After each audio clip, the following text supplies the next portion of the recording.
السلام عليكم البنات، نتمنى تكونوا كاملين بخير، سنة سعيدة وكل عام تكونوا بألف خير. مرحبا بكم في قناة عالم أمال. اليوم إن شاء الله غادي نقدم معكم هاد الطورطة اللي كتجيب 3 طبقات راقية وزوينة وبمقادير بسيطة، مفيهاش بزاف د المقادير، كتجي زوينة بالنسبة للمبتدئين، راه كتجي زوينة وراقية. ونتمنى يعجبكم هذا الفيديو. الى عجبكم المقادير وطريقه التحضير ما تنساوش تابوناو في لاشين يوتيوب وتفعلوا الجرس باش يوصلكم كل جديد. وبسم الله على بركه الله ندوزو للمقادير وطريقه بسم الله على بركه الله. بالنسبه لهاد لاجينواز كنحتاجو المقادير اللي هي كالتالي: فاني، ربع ملعقه خميره الحلويات، قبصه ملح لتعديل الذوق، 2 بيضات كنفصلوا البيض على البيض نتوما تشوفوا المراحل، وربع كأس زيت، وربع كأس سنيدة. هاد الكمية هادي اللي كنحتاج فيها كتحتاج غير طبقة واحدة، انا عندي 3 طبقات، كل طبقة تحتاج نفس المقادير اللي غادي نستعمل دابا. والدقيق انا غنقول لكم شحال دخلت معايا ديال الدقيق.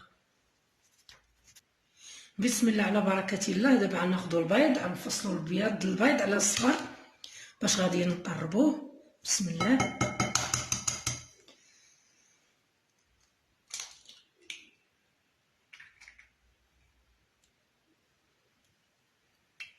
بالطريقه هذه نفصلوهم مورا، ولا سالكم شي شويه ماشي مشكل، حيت انا غنولي نحيدو بالمعلقه، حيت انا البيضات درتهم شويه في الماء سخون باش غير يطرب معايا البيض.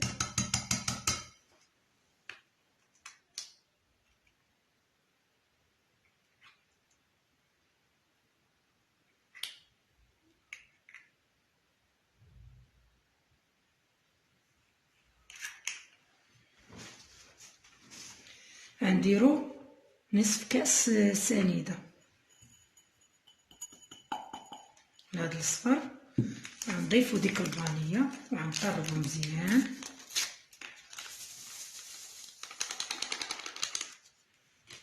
وقبصه ملح.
داك الصفر كيجي على شكل كريمي، غير الصفر بوحديتو، البيض عاد غادي نطربوه.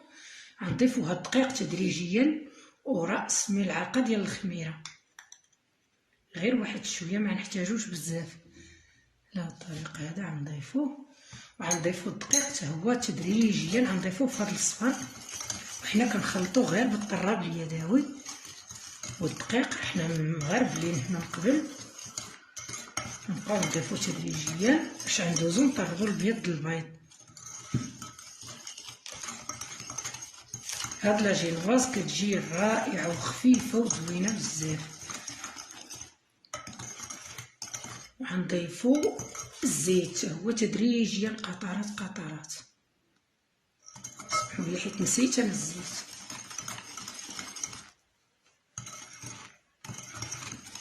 هاد الخليط هذا كيعطي طبقه وحده. ديك الساعه نتوما اللي بغيتو، واش 2 طبقات ولا 3، داكشي نتوما اللي بغيتو. المهم راه كتجي لاجينواز ناجحه 100% ورائعه. تبعوا غير المراحل، راه كتجي زوينه بزاف. استمر على الطريقه، نضيفو الزيت تدريجيا وهو الدقيق.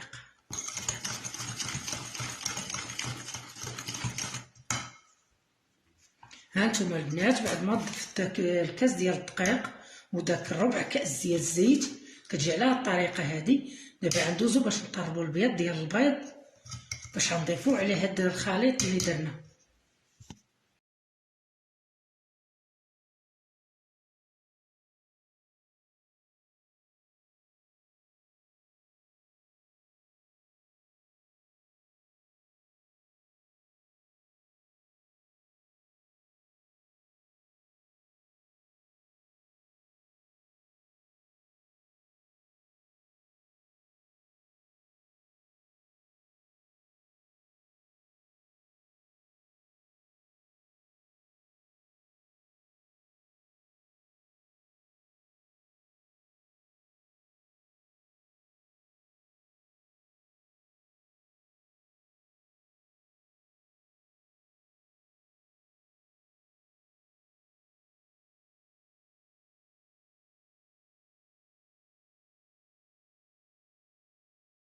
دابا داك ديال البيض كيجي على هاد الشكل هذا بحال الثلج، راه داغي كيطلع ملي كديري البيض في الماء سخون، راه داغي كيطلع. مع دابا الجو بارد كناخدو غير كميه صغيره في داك الاول، ما نخافوش تهرس، غير نضيفوها ونحركو مزيان باش يتطلق معنا داك الصفر ديال البيض، عاد غنبقاو نضيفو بالتدريج وفي الاخر عاد نتكايسو عليه لا يتهرس لنا داك البيض في البيض. دابا حيت قصاح معنا مع داك الطريق وهذا. هاد المراحل مهمه البنات.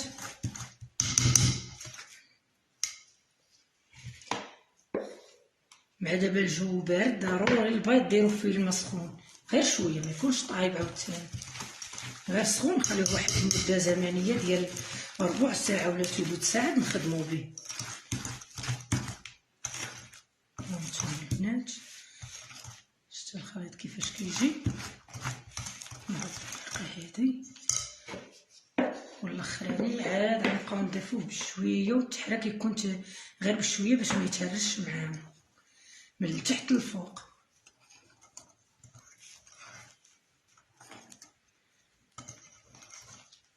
هو البيض داغي كيطلع ملي كتكوني دايره البيض في الماء سخون.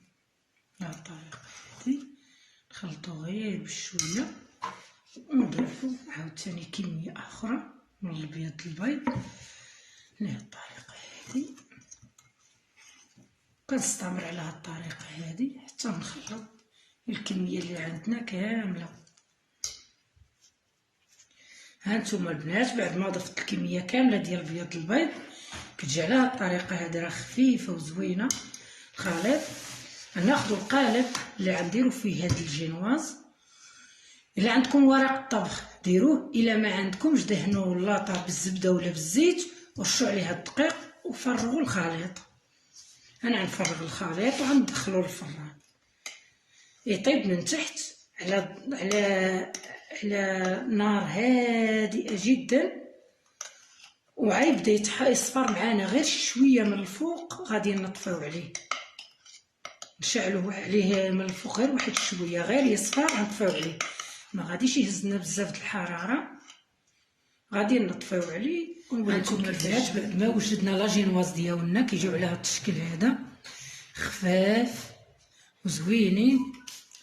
دابا وجدت انا السيرو فيه 2 الكيسان د الماء وكاس سنيده وقشور د الحامض وعصير د حامضه، وكنخليهم حتى كيغلاو مزيان ويذوب داك السنيده، وكنحطهم على جنب حتى يبرد داك السيرو.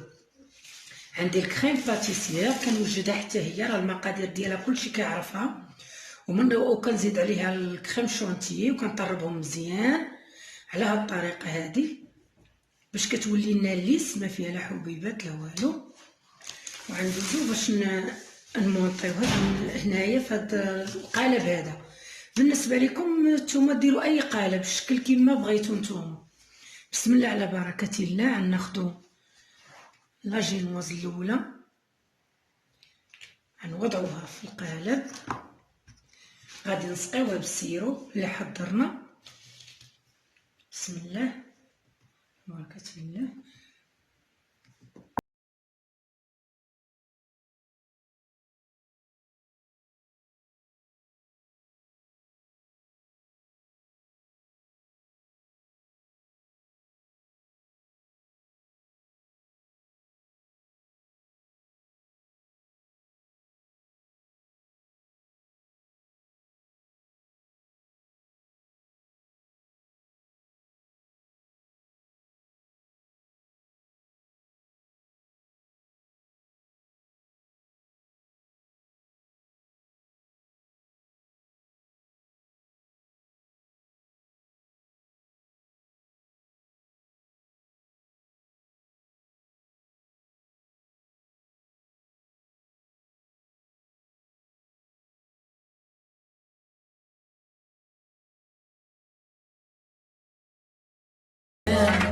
الطورطه ديالنا دخلناها للثلاجه.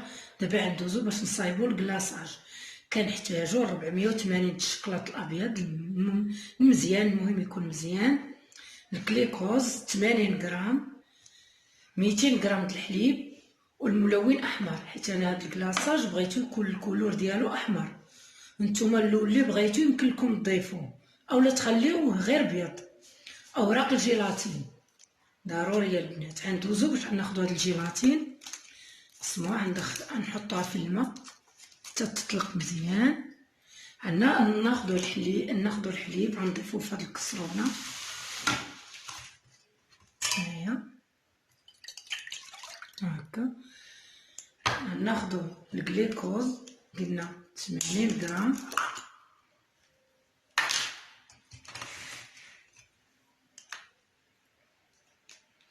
الملعقه دهنوها البنات بميها. عاد يمكن لكم تهزوا الكليكوز باش تقدر تهز لكم. بعد ما حطيت الجليكوز حطيته، غنديه للنار حتى يذوب مزيان معانا، وغنضيف ليه الجيلاتين والملون، غنقطعو الشكلاط. المهم نديوه للنار ونرجعو معاكم. هانتوما البنات بعد ما داب ليا وغلى لي داك الحليب مع الكليكوز، كنضيفو ليه الجيلاتين كنحركو شويه حتى كيذوب بهاد الطريقه هادي واحد شويه. صافي هو داب معانا. ناخدو على جنب، ناخدو داك الشكلاط نقطعوه قطع عشوائيه، غنضيفوه للحليب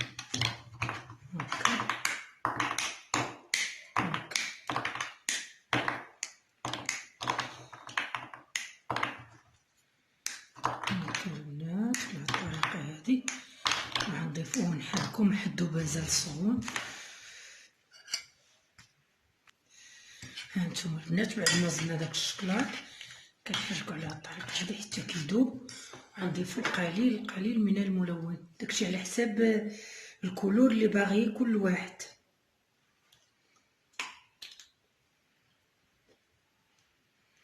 غير واحد القطرات صافي، غير واحد شويه. كنحرك بهاد الطريقه هادي. الا خصكم نتوما الكولور كتر من هادي يمكن لكم تضيفوا. نحركو مزيان حتى يذوب. غادي نطحنو في موليميكس باش يولي لنا ليس، مبقاش فيه لنا شي حبيبات ديال الشكلاط. هانتوما البنات بعد ما درنا لها كريم باتيسير وليت فينيتها بالكريم شونتيي، دابا نديرو لها داك الكلاصاج اللي وجدتنا معاكم قبيله. بالنسبه للكلاصاج البنات سمحوا لي رانا نسيت، ما قلتلكمش كاينه 3 المعالق سنيده. دابا غادي نفرغوا داك الكلاصاج عليها. يمكن لكم نتوما ديروا الكولور اللي بغيتو.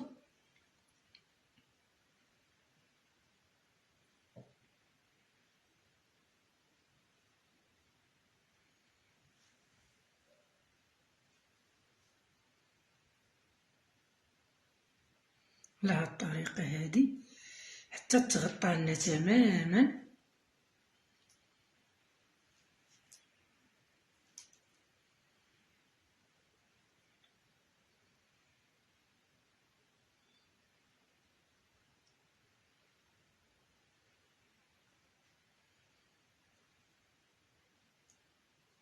هكا البنات